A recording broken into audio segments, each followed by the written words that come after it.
The boy clutched his chest in pain, barely able to breathe. His mother, dressed in a tailored suit, heels clicking against the ER floor, shouted for help. But instead of doctors rushing over, the white receptionist sneered and said coldly, "Take a seat, we'll get to you eventually."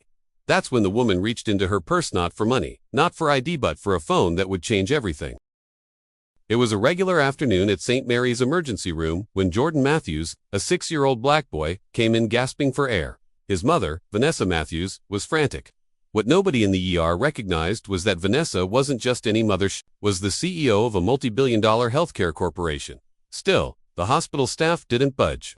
The receptionist rolled her eyes, nurses whispered, and one doctor even walked away mid-sentence. "You people are always so dramatic." One of them muttered under their breath. They had no idea who they were talking to. Vanessa didn't yell. She didn't argue. She just stood there silently, cradling her son in one arm and calmly dialing a number with the other. The line connected instantly. "This is Vanessa Matthews," she said, voice steady but sharp. "Activate emergency override. I want this hospital under internal audit now. I'll be there in 4 hours." The nurse, who had ignored her, blinked, confused. "Emergency override."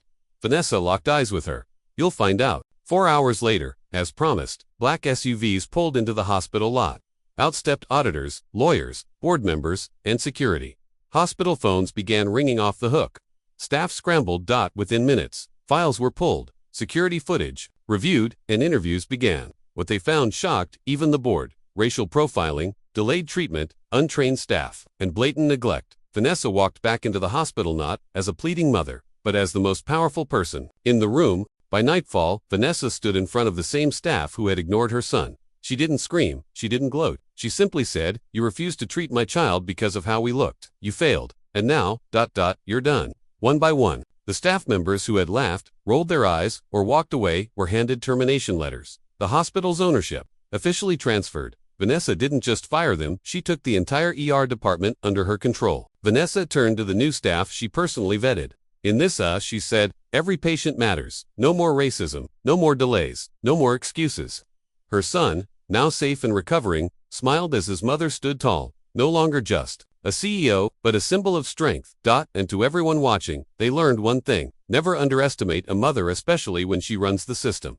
What would you have done in Vanessa's place? Let us know in the comments. If this story moved you, hit that like button. Share it with someone who needs to see this.